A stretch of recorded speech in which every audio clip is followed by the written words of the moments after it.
All right, so get this. Someone sent us this research paper about robots, and it's all about how they're learning to, like, use their hands better. Yeah. Yeah, and it's really cool stuff. The paper's called NeuralFeels with NeuralFeels. Visuotactile perception for in-hand manipulation. Oh, wow. Yeah, no, it's a mouthful, right? Yeah. But stick with us on this one, Okay. Because this stuff is really fascinating. Basically, the problem they're tackling is this. Robots have, always struggled with using their hands to actually manipulate objects. Yeah. Especially, new ones that they haven't encountered before. Oh, okay. Think about it. They usually just rely on what they can see, right? And we all know how tricky that can be sometimes. Right, yeah. Like, you ever tried to... Something dark? Yeah. Yeah. Like, imagine trying to put together, I don't know, like a bookshelf or something in a dimly lit room. You'd probably end up using your sense of touch to figure things out, right? But for sure, yeah. So that's kind of what this research is all about. It's like giving robots a sense of touch, to help them understand and handle objects better. Okay, so they're not just seeing, they're also feeling. Like, how does that even work? Yeah, so they've got this robotic hand, and it's equipped with all these special sensors. Think of them kind of like tiny little cameras on the fingertips. And these cameras can actually, like, see the object's shape from up close. Oh, wow. And then they combine that information with, just a regular camera to get, like, a more complete picture. So it's like the robot has two sets of eyes. Exactly. One for the big picture and one for, like, the finer details. Yeah, it's pretty clever, huh? Yeah, that is really clever. But here's where it gets really interesting. So they're using this concept called NeuralFeels. Okay. And it's kind of like a digital blueprint of the object. And the robot kind of builds and updates this blueprint as it gathers more and more information from both its sight and its touch. So instead of just seeing a bunch of pixels, it's actually like building a 3D model in its mind. Exactly. Okay. And because this model is so precise, the robot can then figure out exactly where the object is and how it's oriented, in its hand. That makes a lot of sense. It's like having a GPS for your grip. Yeah, I like that. Okay, so walk me through this. Like, how does this whole NeuralFeels thing actually work in action?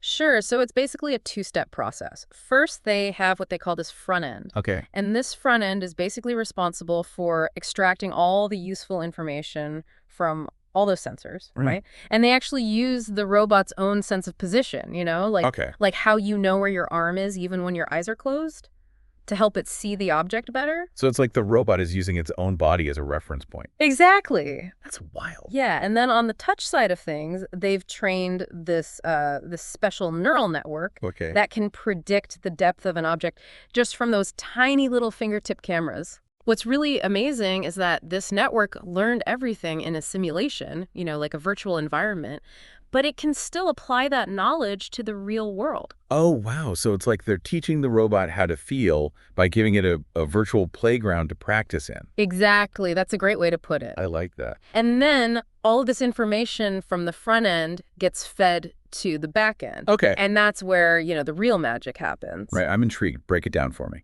So in the back end, you have two main parts working together. You have the shape optimizer and the pose optimizer. Okay. And the shape optimizer, it basically uses all that incoming data to constantly update that digital blueprint of the object's shape. Okay, so it's like the robot is sketching the object in its mind and keeps refining the drawing as it gathers more information. Exactly. That's a perfect analogy. I like that. And then you have the pose optimizer. And that's the part that figures out the object's, actual location, like where it is in the robot's hand and also how it's rotated. It's like a puzzle solver, constantly adjusting that 3D model to match up with what the sensors are telling it. So it's a constant back and forth, right? Sensing, adjusting, refining, all happening in real time. Yeah, pretty much. This is getting really cool. What kind of results did they actually see with this approach? Oh, the results are really impressive. They tested it with a bunch of different objects, and the robot was able to build these incredibly accurate 3D models of things that it had never seen before. Wow. Just by, feeling and seeing them. That's a huge leap forward. We're talking like 4 out of 5 objects reconstructed perfectly. Wow. And what about actually using those objects? Could the robot keep track of them well enough to, say, pick them up and move them around? Yeah, so that's where it gets even cooler. Not only could it build these models, right, but the robot could also keep track of where the objects were, with incredible precision. Wow. On average, it only drifted off by about 4.7 millimeters, which is tiny. You may think about it. Yeah, especially when you're talking about, a robot trying to do these really delicate tasks. Exactly. So they basically nailed both the seeing and the doing. They did. I bet the tactile information was super helpful, especially when things got a little tricky. Oh, for sure. Yeah. Like when objects were like partially hidden or something. Yeah, absolutely. There's this great example in the paper where they used a rubber duck. And, the camera could only see the front of it. Right. But thanks to the touch information, the robot was able to figure out the shape of the entire duck, even the back, that was completely hidden from view. Oh, that's amazing. Yeah, it's like the robot has a sixth sense or something. That's really cool. Did they test it with any other interesting objects? Yeah, they used a bell pepper, which is pretty cool, because it has all those curves and bumps. Right. And the tactile data really helped to refine the model even further, making sure that the robot had a really precise understanding of its shape. Yeah, I can see how that kind of detail would be super important, right? For tasks that require a really delicate touch. Absolutely. Like handling fruit or packing fragile items. Yeah, exactly. So they really thought of everything. They did, and they also found that if they gave the robot, the object's shape beforehand, the tracking actually got even better, almost down to 2.3 millimeters of drift. Wow. Which means that in controlled environments like, say, a warehouse or a factory where you know exactly what objects the robot will be handling, this system could be incredibly useful. So it's like giving the robot a cheat sheet. Exactly. Which makes sense. And I also read that they even created a whole new data set to help other researchers, test their own visuotactile manipulation systems. Yeah, they did. They called it FeelSight.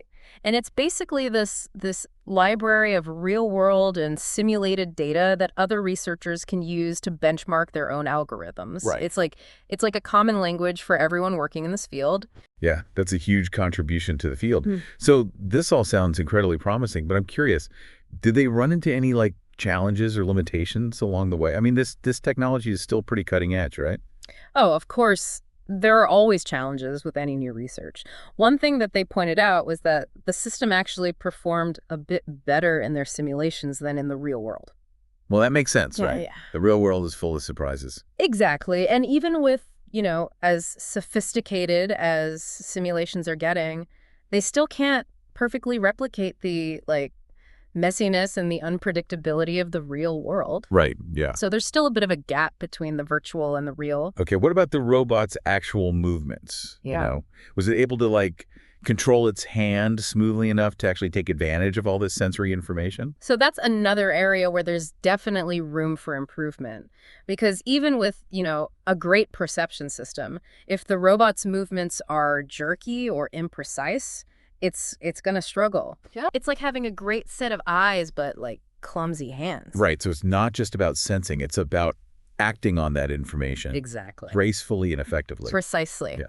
And, they also acknowledge some limitations with their current setup, they used a fixed camera, right, which, limits how the robot can move. Yeah. And they also relied on, specific types of sensors that might not be suitable for every application. Right. So there's always room to push the boundaries even further.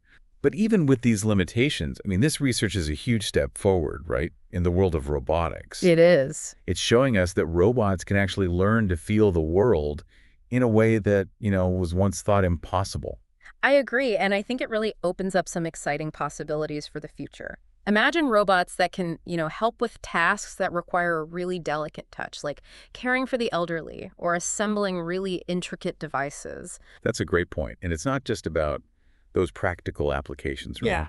This research also raises some, fascinating questions about how we perceive robots.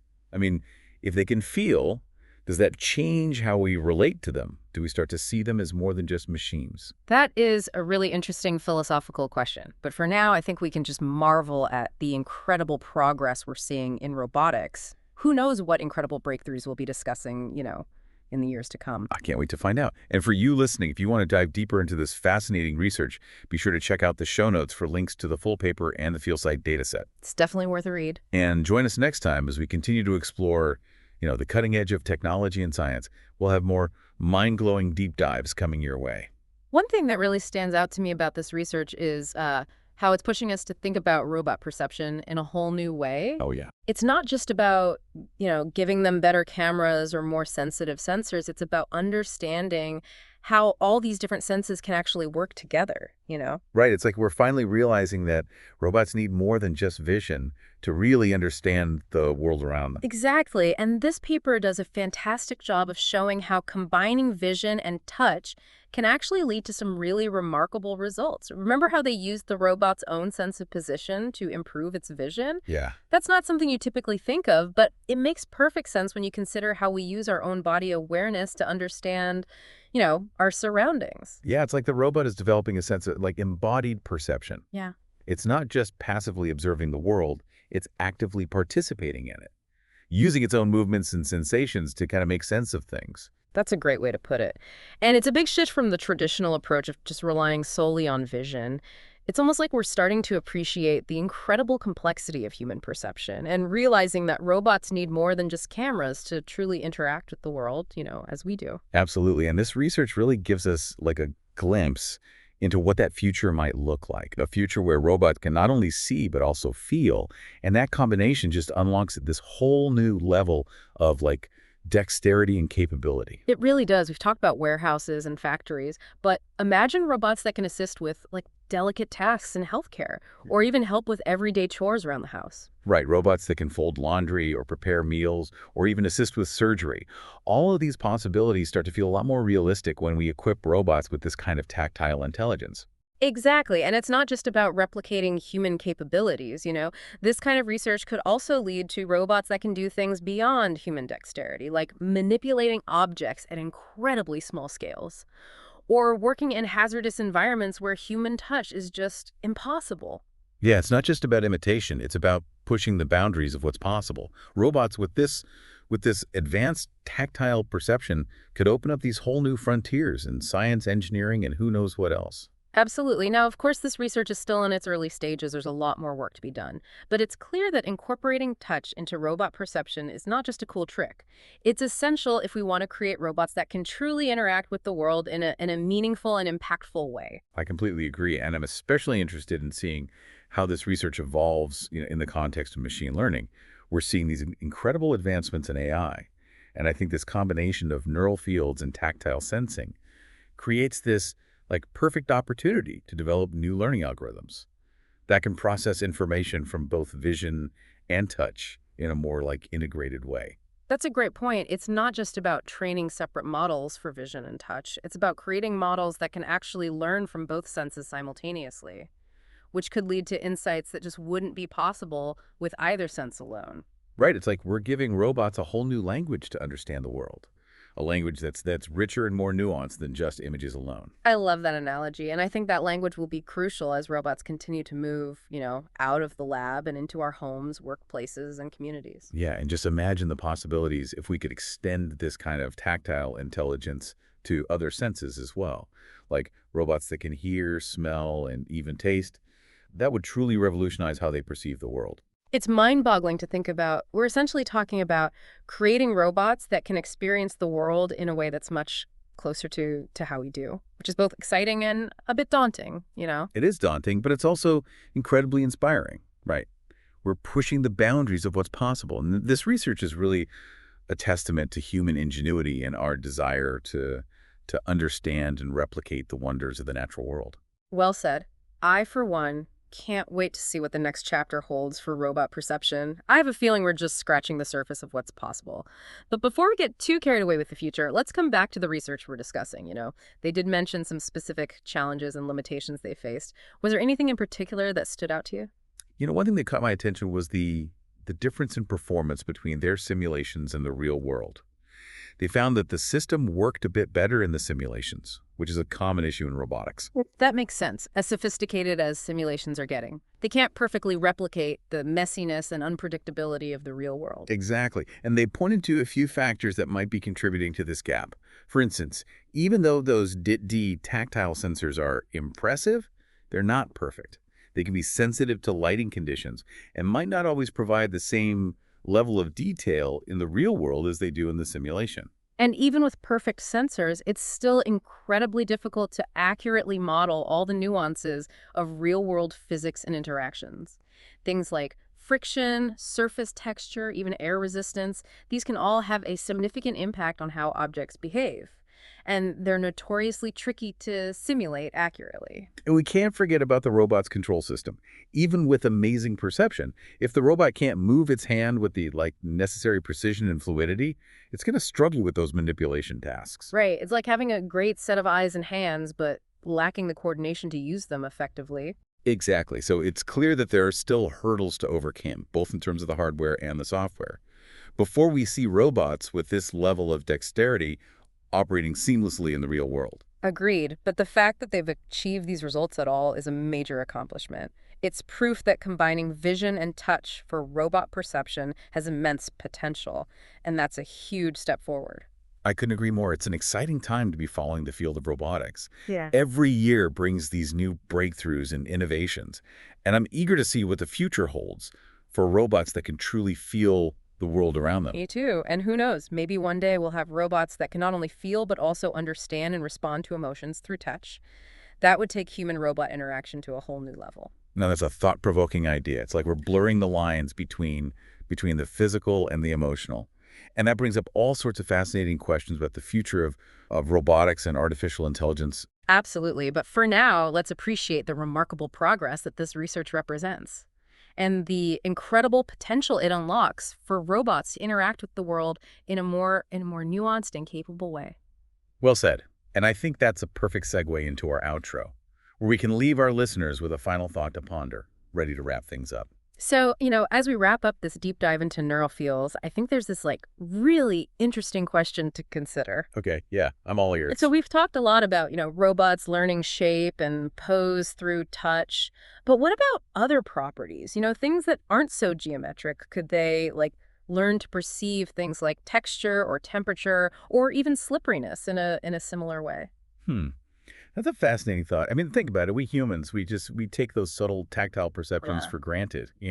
We can instantly tell the difference between silk and sandpaper. Yeah. Or a cold drink and a hot coffee, all through touch. Exactly. And replicating that kind of nuanced tactile understanding in robots. I mean, that would be a total game changer.